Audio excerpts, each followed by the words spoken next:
Well, good afternoon, everyone. I'm delighted to welcome you to today's webinar. And at this time of year, compliance is a key theme within our events and webinars.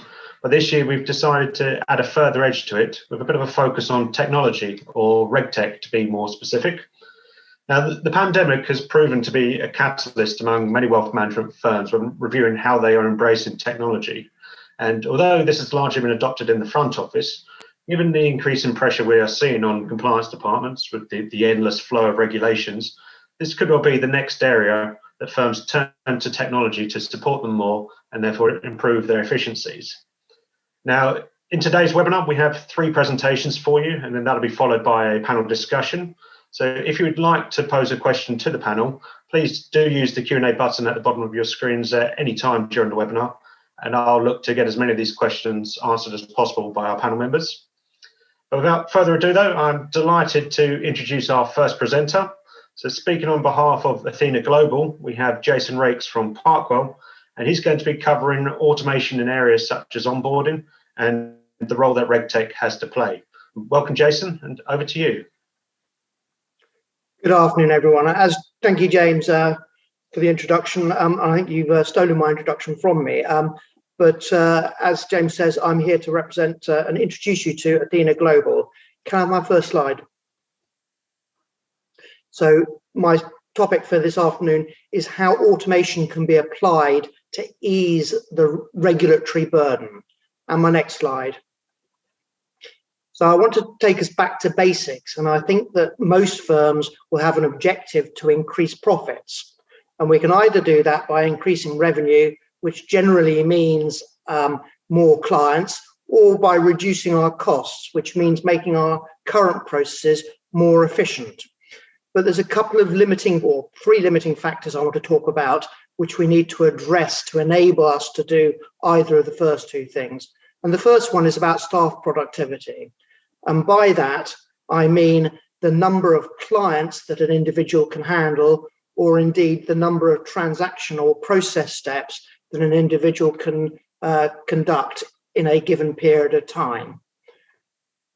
The second limiting factor is the regulatory burden. We all know that the volume and number of regulatory tasks that we have to do seems to increase year on year. So how do we deal with that?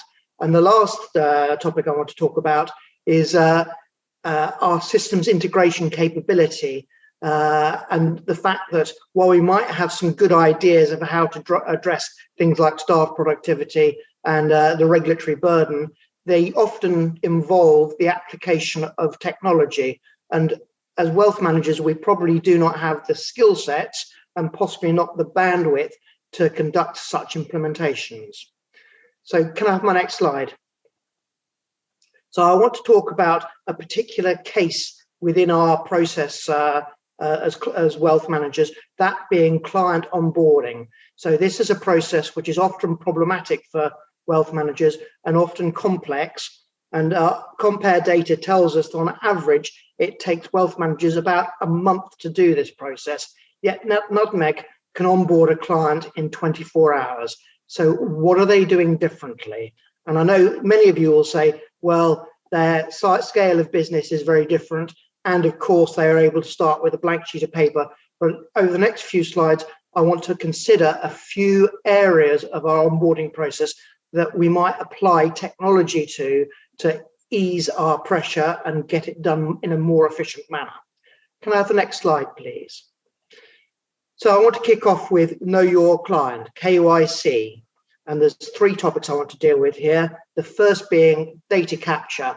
So I think that many of you will recognize a very paper-based process here, that you have a paper application form, which is completed by the applicant and then returned to our firm and then rekeyed into our core systems.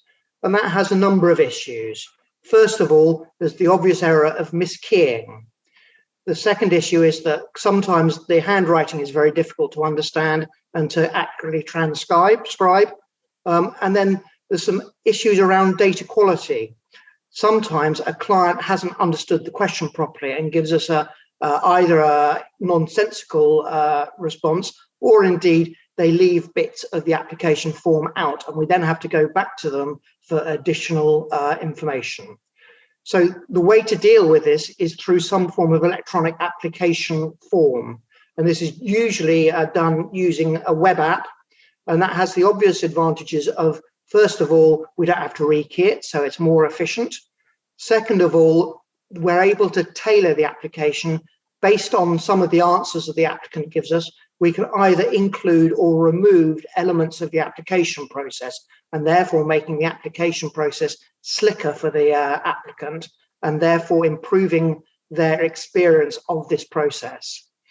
We can also add elements of data validation to pick out responses that don't stack up and spit them back at the applicant for correction. And also we can use things like mandatory fields to ensure that all the necessary bits of data are provided. So I think that will, using a tool like that will very much speed up our data capture process. The next area I want to talk about is identity validation. So again, many wealth management firms are still using a Mark I human eyeball to visually compare the supporting documents, things like utility bills, driving licenses, passports, against the information supplied by the applicant. Again, we can have technology solutions using things like artificial intelligence, often referred to as AI, to pick out where the relevant bits of data are on the form and extract them from that form using optical character recognition or OCR to convert the images to proper text, which we can use. And then we can compare that back to what the applicant supplied and validate it automatically. And then the next two areas, I want to pick off credit checks and AML checking, where typically we use a third-party application. And the way we often do this is we have to enter the data into that third-party application and then manually transfer the results we get back into our core systems. So ideally, we'd want to have some form of interface that automates this process, that conducts the search and transfers the results back into our core systems. But the traditional interfaces were often timely and costly to develop and implement. Well, again, modern technology gives us tools such as robotic process automation, or RPA, that allows us to achieve those objectives in a much more cost-effective and timely manner.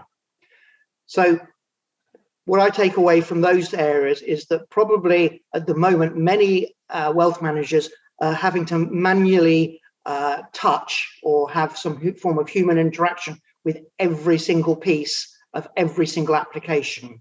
What we should aim to do is, for those process steps that we automate, we should only have to manually interfere with the process where there is an exception. Everything else should just go through the system automatically without any human intervention. And that will allow us to dramatically improve our process efficiency. Then the last piece I want to talk about on this slide is about process management.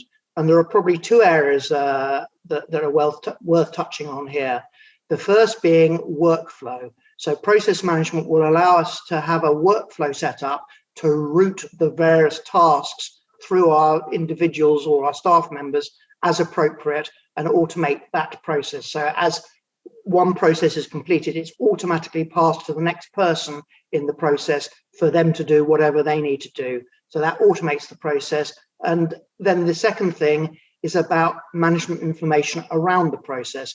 So this is going to help us understand how many items are in the process, what steps are in the process they're in, and also be able to generate things like exception reporting and alerts for where things have got stuck or where they've generated errors, so we can then go in and resolve whatever the issue is in a timely manner and make sure that the process continues to run smoothly.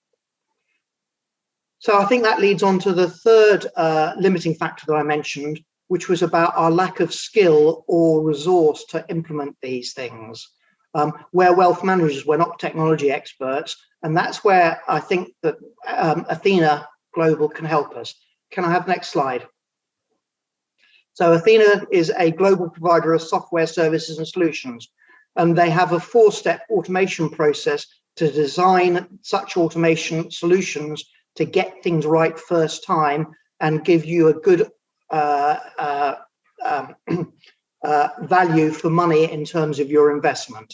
They have a proven track record deploying such solutions. Indeed, we talked on the previous slide about solutions to extract information from documents supplied by applicants or clients. And they have implemented similar solutions for a variety of financial services businesses across the world.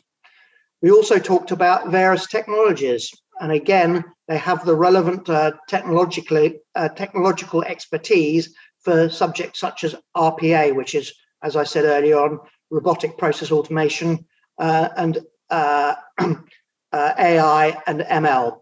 The other thing that's probably worth touching on here is they have significant expertise on data. Quite often, the data that is available to us is not in the right format for input directly into our systems, and it will require a degree of transformation before it's ready for import. And they have the relevant skills to build utilities or implement utilities that will do this data transformation for us. And then the last topic on this slide is about the client service mindset. So in terms of scale, there are about 300 FTEs. So they are sufficiently large to have the right level of skills and the breadth of skills to address whatever issues you face around the automation of your processes. Yet they're not so large that you will be a very small fish in a large pond, and they will maintain the appropriate focus on you as their client. Also, much of the technical work will be performed in India. So in terms of the price point, we believe that that's very competitive. Can I have the next slide? So just to wrap up, if you would like to get in contact with Athena to help you through the automation of any of your either front office or back office type, or indeed regulatory type automation issues, please feel free to use the email address info@athenagt.com. And of course, this slide deck will be circulated after the presentation, so you can use the email address from there. And so I'd like to thank you all for your time, and I'll now hand back to James, please. Thank you very much, Jason. We'll now move on to our second presentation, and I'm very pleased to introduce my colleague Tom Thwaites, who's going to be sharing with you the results from Compeer's latest compliance research. So welcome, Tom, and over to you now. Thank you very much, James. Hello, good afternoon, everyone. Thank you all for joining us. My name is Tom Thwaites. I'm an analyst at Compeer, and over the next 10 minutes or so, I'll be using a mixture of Compeer's benchmarking data and some of our research findings to give you all an overview of the current status quo of compliance within UK wealth management. So if I could have my slides, please.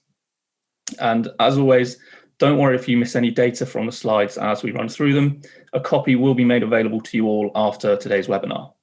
Next slide, please. So to start off with, we can take a look at total costs to see the rate at which the department has been growing and find the source of many of the compliance problems.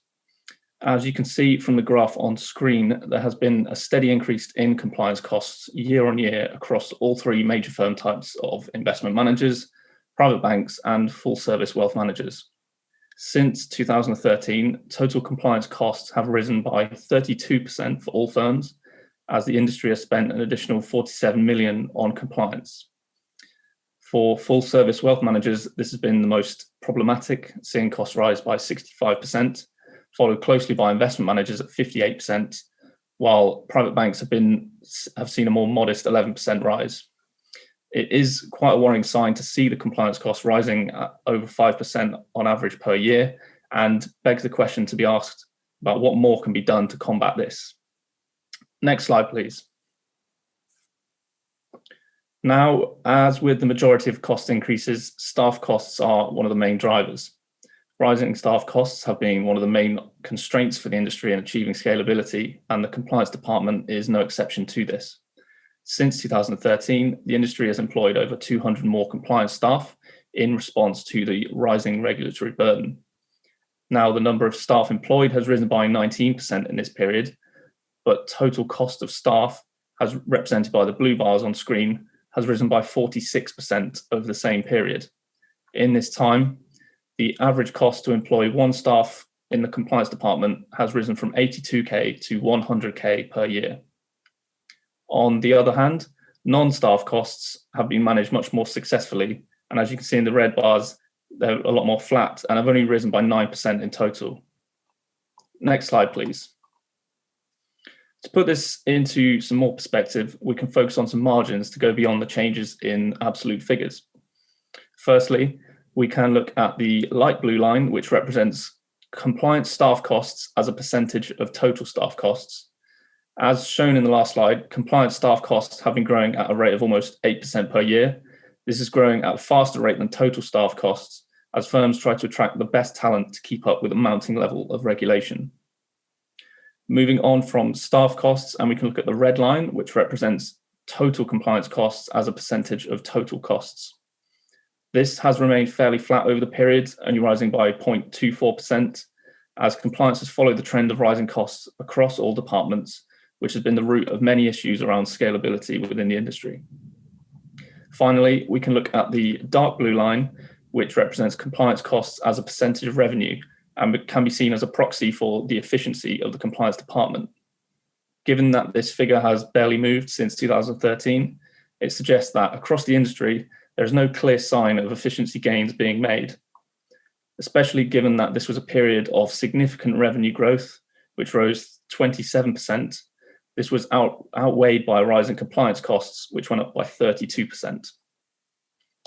Now, as we move into the post-pandemic world, revenue growth may be slightly more difficult to achieve, whereas the cost of compliance are showing no signs of slowing down.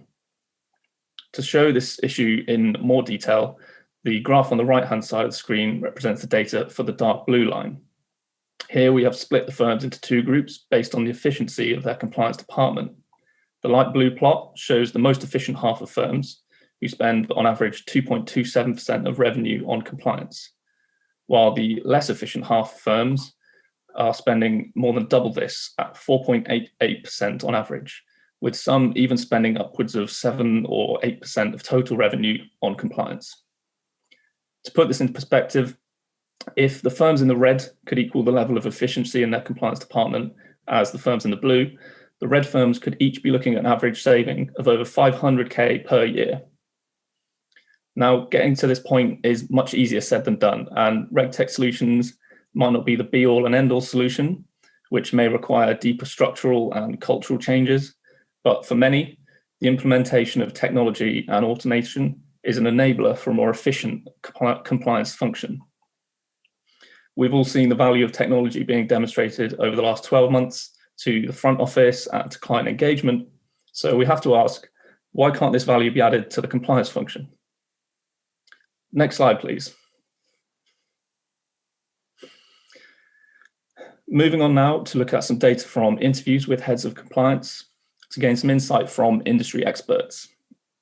Continuing the discussion on compliance spend, we found that more than 50% of firms went over or significantly over budget for both MiFID II and SM and CR. However, despite this, only 44% of firms reveal they create a formal compliance budget for these such projects. Firms who do not are typically the smaller firms, generally under the 2 billion AUM mark, and they explained how they prefer the more flexible approach, while the larger firms prefer the structure of setting a formal budget, although many admit they fail to stick to it and will often end up paying whatever they have to in order to comply. Looking forwards, and we have 45% of firms who expect the pace of regulation to accelerate in 2021. As a result, 49% are expecting to spend more on compliance, while 51% of the industry is more confident in their ability to manage compliance spending this year and expect to spend either the same or less than last year. Next slide, please. So we have seen the data highlighting the struggles of the industry and the room for efficiency gains and cost savings especially. Speak to any RegTech provider and they will gladly tell you how they can solve these problems for you. Their solutions have the potential to disrupt the status quo of compliance by increasing productivity, yielding efficiency gains, and driving down costs, as Jason mentioned in his presentation. However, the quotes on screen represent what heads of compliance really think about the market for RegTech. Many feel as though RegTech providers are just pushing their products out before they're ready, and that they do not directly address the problems they aim to solve. When we asked what can service providers do to improve the quality of their RegTech, wealth managers all agree on the same thing. Service providers need to increase their knowledge of the wealth management industry. This applies both to the systems and to their staff, who are not currently up to the standard of expertise wealth management firms would expect to see in a technology service provider. Hiring staff with experience of working in the industry and listening to the concerns of wealth managers will go a long, long way to improving the quality and the maturity of RegTech. And in terms of the technology itself, many wealth managers feel that regulation needs to be considered at every stage of development, as many firms feel it's just bolted on at the end. So the good news is that firms are quite optimistic. The outlook for RegTech does look bright, but the feeling among many wealth managers is that the quality is not quite where it should be just yet. So that concludes my presentation for this afternoon. I would like to thank you all once again for joining us today, and I hope you enjoy the rest of the webinar. I would now like to pass back over to our host for today. Back over to you, James. Thank you very much, Tom. So we'll move on now to our third presentation. So speaking on behalf of Objectway, we have Sean Lamb from Walker Cripps, and he'll be giving the view of a wealth management firm with his presentation of Simplify and Digitize. Welcome, Sean, and over to you. Hello, everyone. In this short talk, I'll be moving swiftly and covering these 3 points. Next slide, please. The 3 points are focusing on practical applications under the banner of regulation or compliance technology, regarding the old mindset, the new mindset, and as financial services companies, we always focus on customer outcomes. Many people still think that regulation technology or compliance technology is an oxymoron. And when we look around, sadly, it may be true. Sure, we may have bought some technology for BEX execution, for pre and post trade, for monitoring suitability of advice, etc. But do they work seamlessly? Have we truly adopted RegTech, or have we merely plastered this over? When a new policy statement is released, like GDPR, SM, and CR, we would instinctively reach for our old, established, comfortable bag of tricks. We create checklists, we construct complex spreadsheets, we design forms, lots and lots of forms. We get our people to fill in the forms. We pat ourselves on our backs and we say, job well done. Sounds familiar? You can stop the slide now. Sure, spreadsheets are wonderful. It does lots of good things, but as we all know, using spreadsheets is risky and complicated. We use macros and VBA. The level of risk and complication increases even further.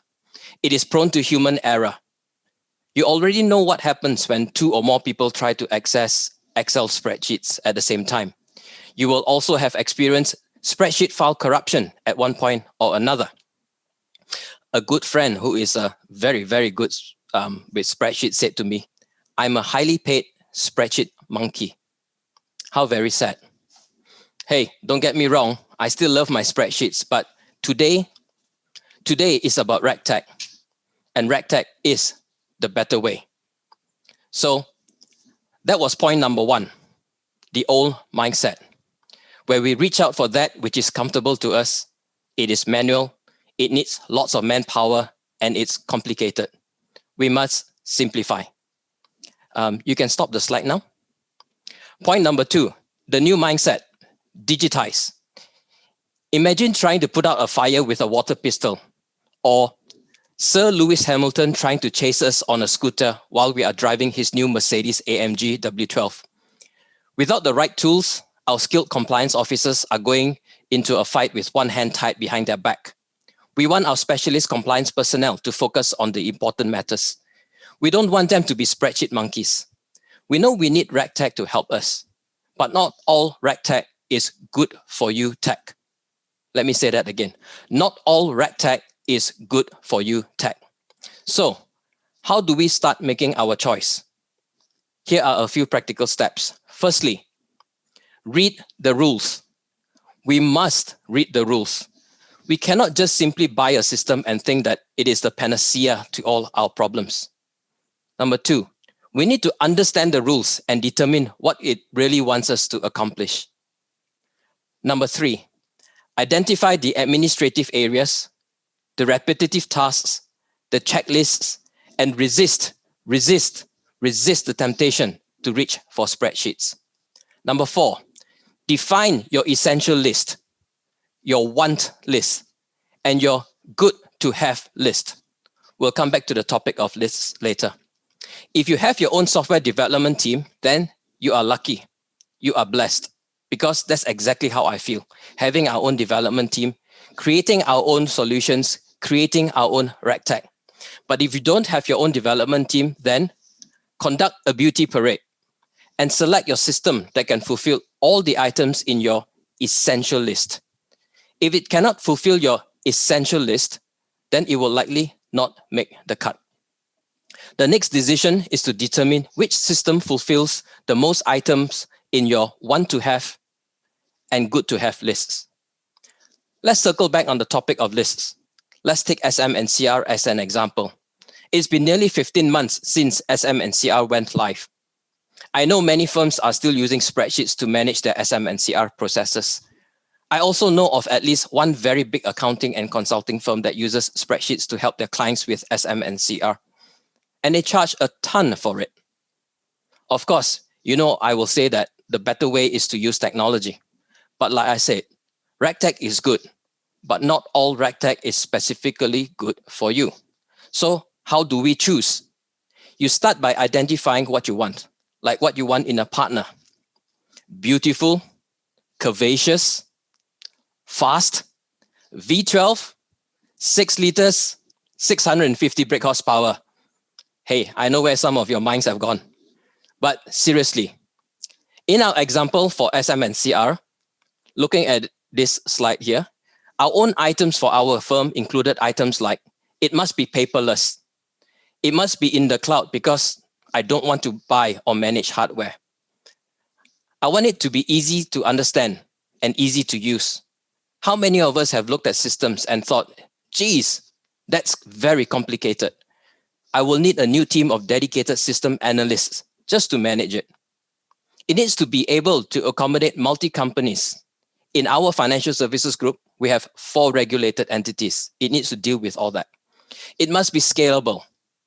The individual's data must be easy to be input. It must automatically generate the responsibilities map.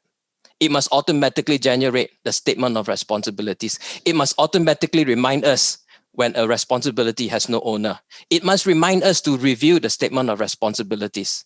It must automatically generate the list of certificated individuals for uploading into the FCA's Directory of Certified and Access Persons. I would like it to have a company's policy system. I would like it to have a terms of reference system. I want the systems provider, the vendor, to be flexible, to be nimble, and able to make systems enhancements quickly, and also willing to listen to my suggestions. Not a vendor who will go, that's going to cost you £10,000, mate. You know what I mean, because you've been there before. I want a monthly individuals-based subscription system, not a fixed charge multi-year lock-in system. And on and on and on it goes. So from there, we grouped our requirements into essential, want to have, and good to have. Then we decide whether to build or to buy. And if you cannot or don't wish to build, then you have a list ready and waiting for you to go and start looking for a date. So there's a lot of technology available. Don't be dazzled by how pretty it looks, but select a system that works for you. Obviously, today's session is on RegTech and how it can disrupt the status quo of compliance. I believe most compliance officers like you already know that you need the right technology, the need to digitize. which nicely segues into my final point, customer outcomes. Maybe the compliance status quo we need to disrupt is how management sees the investment into compliance tech, into RegTech. We know that culture creates conduct. Conduct drives behavior. Behavior results in customer outcomes, and customer outcomes evidences culture. And if the appropriate RegTech is available to everyone in the business, then everyone can and is involved in the compliance culture of the firm. It will enable compliance officers, and it will give management the time to focus on the things that truly matter. Activities that will result in good customer outcomes. Maybe we think we cannot afford to invest in new technology, but conversely, for all the reasons mentioned, can we afford not to? Next slide, please. And in conclusion, systems do not solve our problems. People do. But if our good people are busy doing things manually, being spreadsheet monkeys, then as management, we are doing them a disservice. Good systems will liberate us and enable us to do the job that we were hired to do. So maybe the true disruption of the status quo is not about compliance, but maybe it is about disrupting how management sees the role of RegTech and how RegTech can involve the whole firm in the habit and culture of compliance and focus us all toward good customer outcomes. I leave you with these words: simplify and digitize. You can't afford not to. I hope this was useful, and I hand us back to James. Thank you. Thank you very much, Sean. That was exceptionally useful. And so we'll now move on to our final session, which is a panel discussion. And just a gentle reminder that if you do wish to pose any questions to our panel, please use the Q&A button at the bottom of your screen. Now, today I am delighted to be joined by Paul Martin of LGT Vestra, Steve Jones of Charles Stanley, and Mark Spears of PwC. So if I could start, please, with a brief introduction from each of you for our audience. So let's start with Paul, please. Yeah, good afternoon. I've put a rather nice background. This is the background of Carvis Bay, which ironically was chosen as the G7 conference in June. So I shall be down there in June, looking over Boris, I hope. Now, getting on to my background, I was a grad at Lloyds Bank and then spent a number of years at IMRO, where we used RegTech by getting off our seats and talking to each other, and the regulatory means of looking at newspapers and using the telephone and getting out of the office using a train and going to people's offices and asking them questions. How the world's moved on, I think perhaps the regulator might be better adopting some of the old-fashioned virtues. But nevertheless, I then spent 12 years at Pictet, followed by about another 7 years at something that was called Fortis Investments, and then became BNP Paribas, and then morphed into a 1.2 trillion euro asset manager and ran that around the world. And then I rather like the world of wealth management, and I've been at Quilter Cheviot for 3 years until 2017, where I've been at LGT Vestra, now 100% owned by LGT since 2017. So passing you back to James. Thank you, Paul. And Steve, could you please introduce yourself? Yeah, unlike Paul, I've got a filter that just makes my hair look out of control. I've been in the industry about 25 years, working on both the institutional and wealth side. For the last approximately 5 years, I've been the Group Head of Compliance at the Charles Stanley Group. Back to you, James. Thank you, Steve. And Mark. Thank you, James. It's Mark Swires here. I am a director at PwC. I look after the wealth management and private bank sector with regard to risk and reg. I've been in industry previously as a head of compliance, and then lastly for the last 8 or 9 years as a consultant. And we're currently implementing a quite staggeringly large range of RegTech and wealth tech into our client firms, both third party to us systems, but also PwC developed systems as well. Back to you, James. Thank you, Mark. Well, we'll get started with the questions and start with a more general one. So what sort of changes have you seen as a direct cause of the COVID-19 pandemic in the compliance function? And we'll start with Mark, please. Yes, I think the biggest thing is what we're all experiencing now, which is the uptake of Zoom and other proprietary systems, and having the distributed workforce out, basically monitoring a distributed workforce. And so we've had 7 years of digital improvements in, what is it, just over a year now, since we were in home.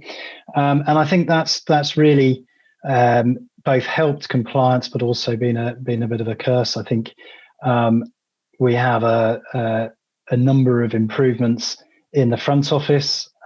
Jason earlier was alluding to the self-service by both client and front office, which is starting to corral a lot of the information that actually compliance went to check whether it was right or not, into much more of a systemized and uniform process, which then has helped the compliance folk focus on actually what they want to, which is the quality rather than the quantitative. Did someone fill it out wrong, or is that piece of information missing? Because we've seen an increased systemizing of the front office and the client self-serve. Back to you. Okay, and Steve, what sort of changes have you seen at Charles Stanley? Yeah, I agree with what Mark says in terms of the open challenges. I think it's provided more focus, more impetus to elements that we were already thinking about. So, for example, vulnerable clients has been on the FCA agenda. Clearly, the guidance landed relatively recently. But this brought together firms thinking about conduct risk. How have our conduct risk analyses been holding up? What does it mean in terms of the 3 lines of defense? And I think as we go through the discussion today, it's really important when we focus on RegTech, we think about what compliance means with a small c. I must admit, I got a little bit lost in some of those stats earlier because I don't think compliance is about the compliance department. I think the costs of a compliance department are actually not the main agenda point.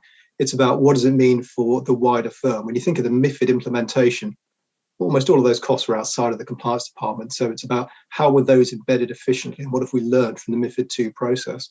So we've been revisiting a lot of our kind of central risk assessments, looking at our monitoring routines. Actually, perversely, we found that our monitoring routines have improved because when you're running a 26, 27 branch network, people weren't in the habit of talking face to face. And so you probably trek out to a branch once a year and talk to everyone. And now people are just far more conducive to interacting in live time. So it's improved the culture in terms of connectivity. And as you know, an effective compliance department can only work if you've got those bonds of trust and those open lines of communication. So weirdly, I think it's accelerated that kind of cultural embedding. Back to you.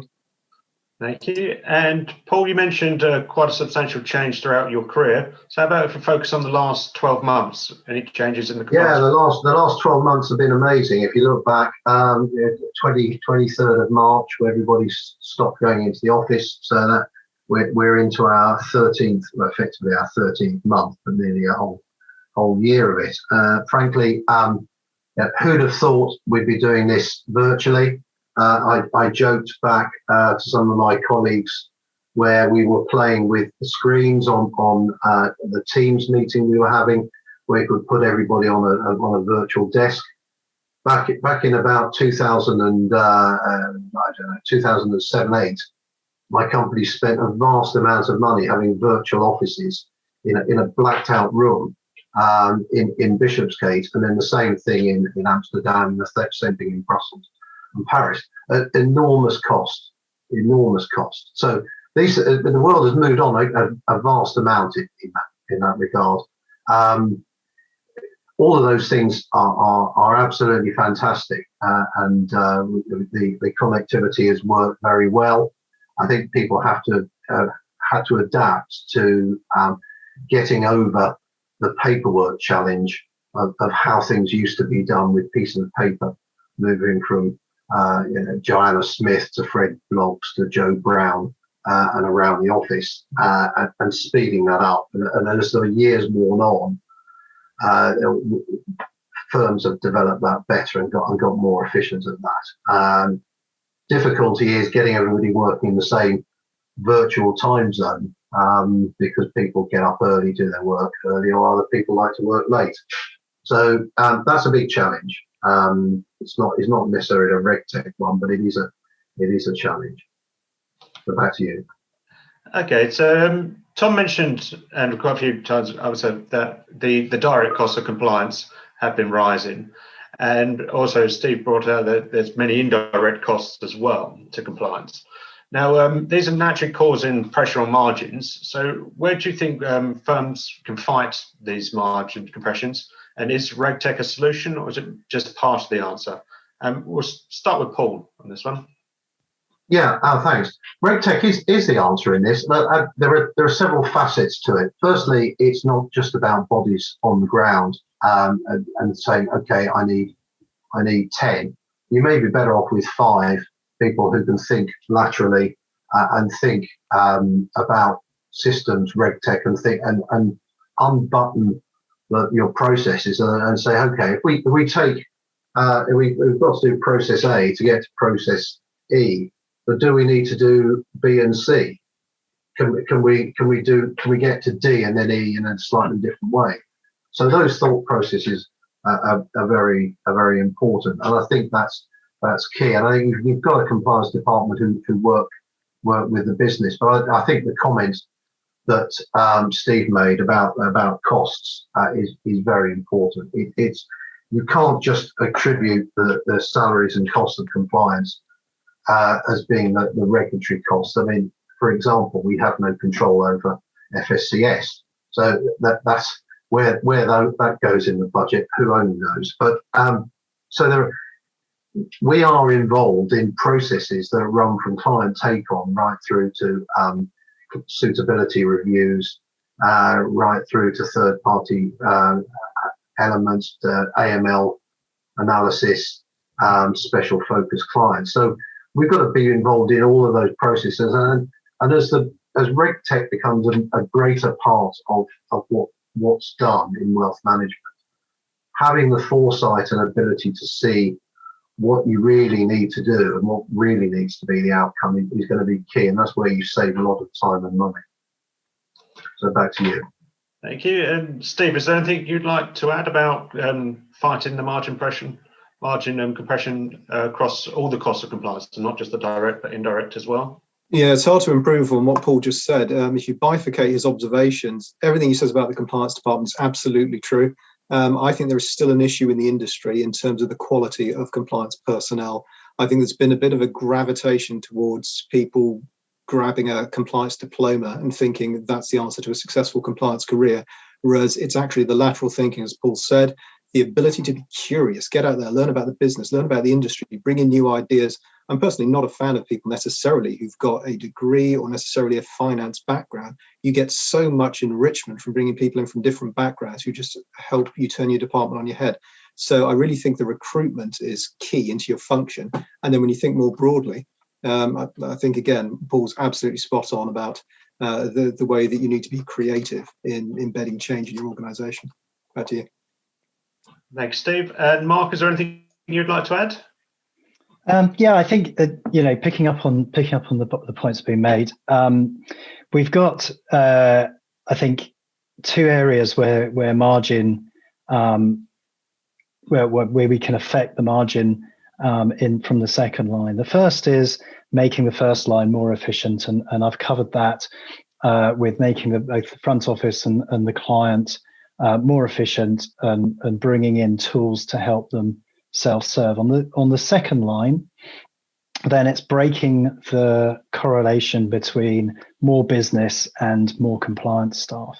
And there, I think RegTech does have part of the solution. Steve's mentioned good compliance people, but if you have the right technology to be able to monitor what's going on more effectively at scale, and to be able to ingest more rules more quickly and implement changes more quickly and more efficiently, then you start to break that correlation between the size of the business increasing the whole time and the size of the second line increasing, and thus you change the percentage of your business that's taken up by what's loosely called sort of compliance.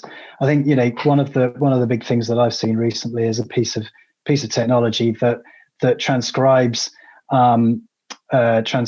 client conversations, summarizes it, but also allows compliance officers to put rules in to identify vulnerable customers, complaints, to do suitability monitoring. And so it not only saves the front office a bunch of time and it makes them more efficient from a risk management perspective, but also it allows the monitoring on the back end to be much more efficient and to be able to scale up with the business as it expands.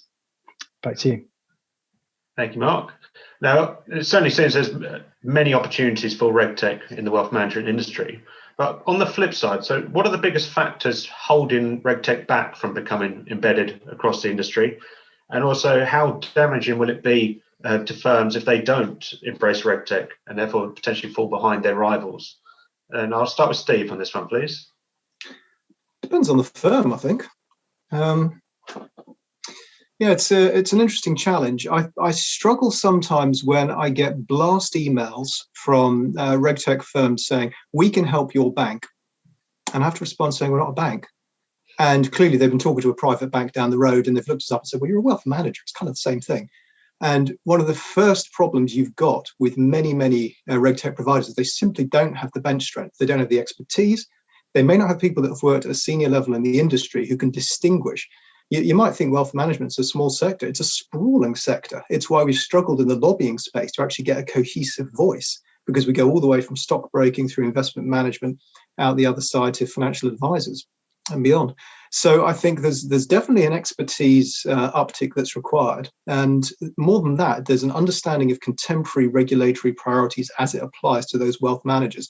And what applies to my firm might not apply to the private bank down the road. So lots of focus at the moment on the three lines of defense, and it's useful, Mark, bringing that up. There's a huge pressure to make sure the first line is demonstrating their controls, and historically stuff that the compliance function would laboriously trawl through is now being pushed out. Now that's great news for the compliance career path because it makes it all so much more exciting and dynamic. But of course, it makes it that much more challenging for the first line in the implementation. So to my mind, I think the comments about expertise are well observed. I think a lot of the kind of key headings have already been hit, or they've started to be hit. So people always talk about workflows. Workflows do liberate us if they work. Mark's talked about recording calls. That's great if the right calls are being recorded. I'm personally still skeptical that the technology is where it needs to be. But again, that's just a personal view. We're still a long way from Minority Report and Tom Cruise's gloves. But obviously, be under no illusions. That's got to be the ambition. We've got to have just a small cabal of very skilled, experienced people who have the right data at their fingertips. But ultimately, most of these things are going to come down to human decisions based on automated outputs. So I thought Sean's conclusion was absolutely bang on with those 3 points, and we've got to keep that as kind of our primal view. Back to you. Thank you, Steve. And Paul, would you agree, or are there any other factors holding back RegTech currently? Yeah, I think there are a few other ones. One of them is time. One of them is cost, and I don't mean that in the wrong way, but there are only so many things that the firms can do, and their bandwidth of doing the things themselves is important as well. So you've got to focus on what your priorities are going to be in any one given year, and your priorities in say 2021 were being fixed in 2020, probably about 6 to 9 months ago. You were thinking about what you might be able to achieve. And what we might be able to achieve in 2022 is already sort of on the horizon. So, and of course, COVID has smashed probably what many firms thought they were going to do in 2020 back in 2018, 2019. So all those things are part of the equation. You can't do everything all the time. If I'm Jonathan Van Tam, I'm not you can't field 11 forwards in the game. You've got to have people defending the goal and keeping your assets safe. So and you've got to be sure that what you're going to do is going to work. You've also got to bear in mind that the client base of wealth management firms is not necessarily the same as a challenger bank, where people will only sign up to challenger banks where they can take a small video of themselves, send their name and address, and bingo, 5 minutes later they've got an account. There's a lot more to it than that.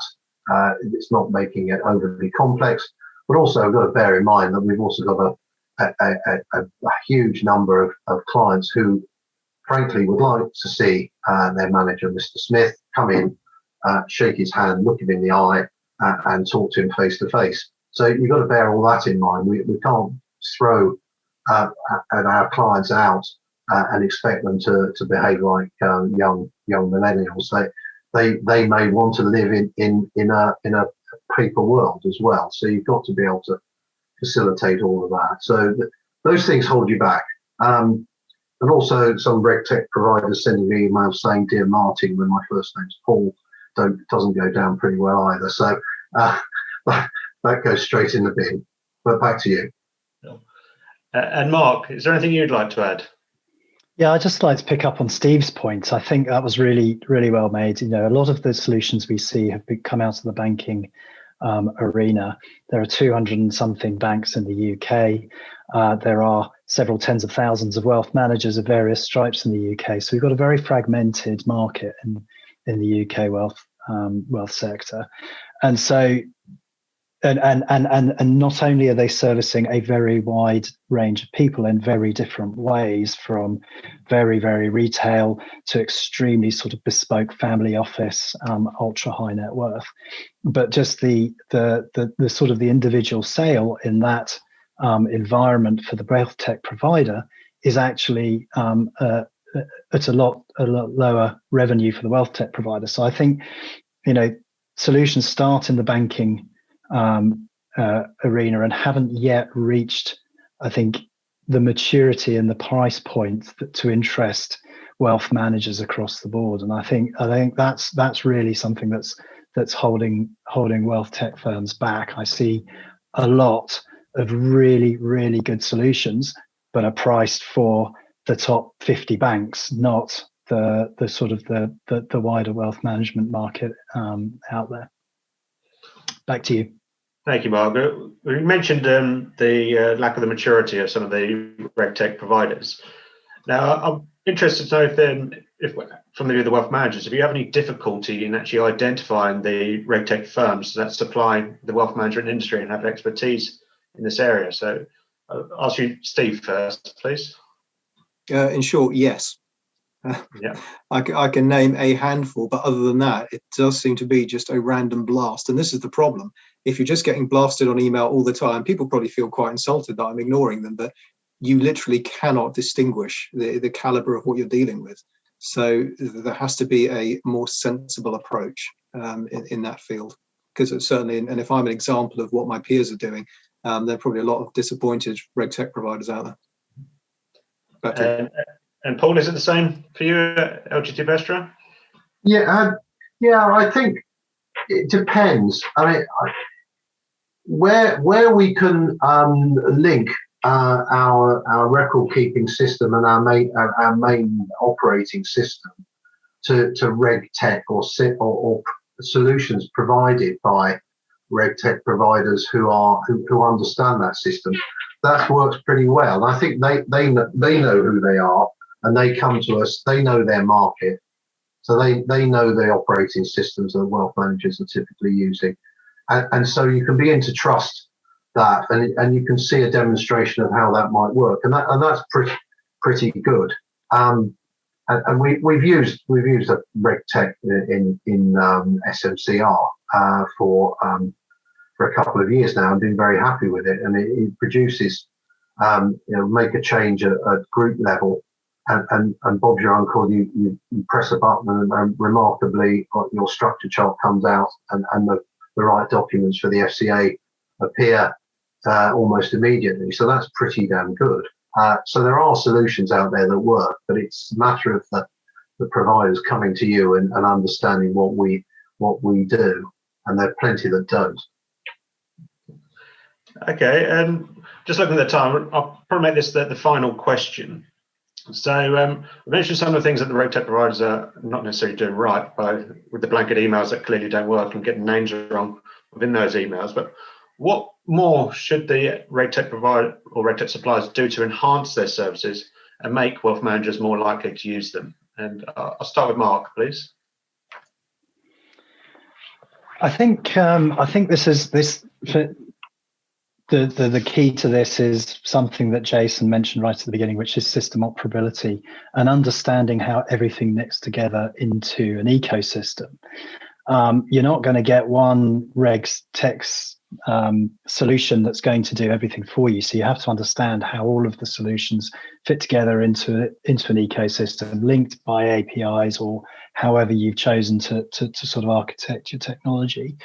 And I think if we can see more RegTech providers explaining how their normally quite narrow solution fits into an ecosystem that you can then take to a wealth manager, I think we'll see some really strong sort of consortium type activity.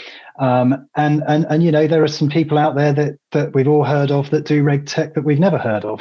So Google, for instance, is a RegTech provider. Who knew? But they are. So you've got a number of sort of names out there that are looking at this and are getting to the wealth management industry. Some of them very slowly, because they're too busy making money in the banking space, and are sort of seeing the wealth managers as an adjacency. But I think if they could start putting the wealth managers front and center and talking about how their solution fits into an ecosystem, they do a lot better. Thank you, Mark. And Steve, what could RegTech suppliers do to make it a more interesting proposition for you and potentially for you to take on at Charles Stanley? I still am not persuaded that anyone's really cracked the effective CRM offering in wealth management. I don't think I talk to any provider who says ours is bulletproof. And so much, to Mark's ecosystem point, pivots on your CRM. So much of your monitoring and your records come through there. So I would put a lot of effort into some tailoring of CRM systems that can bolt in. But of course, you have to know what the main platforms are. And again, people with the industry knowledge, coming back to my bench strength point, will know that and will be able to guide. So I think to a certain point, it's about being approached by somebody that understands where we are, understands where they can get us to, and isn't going to waste your time to say, I'm not trying to burn your place down and then rebuild it. It's literally iterative, but this is what it can do for you, and this is why it will work. So there's a credibility gap that needs to be bridged, but some of it, I think Mark is exactly right. It's about understanding the fundamental architecture. Back to you. Thank you. And finally, Paul, obviously you mentioned you are a user of some form of RegTech. So is there any improvements you'd like to see from that? Yeah, I think what we've been using on SMCR has been wonderful. So I've been quite happy with that. I suppose one thing that we found is that if your group changes your system for approvals and annual assessments, then you have to adapt to that. But that's a slightly different point.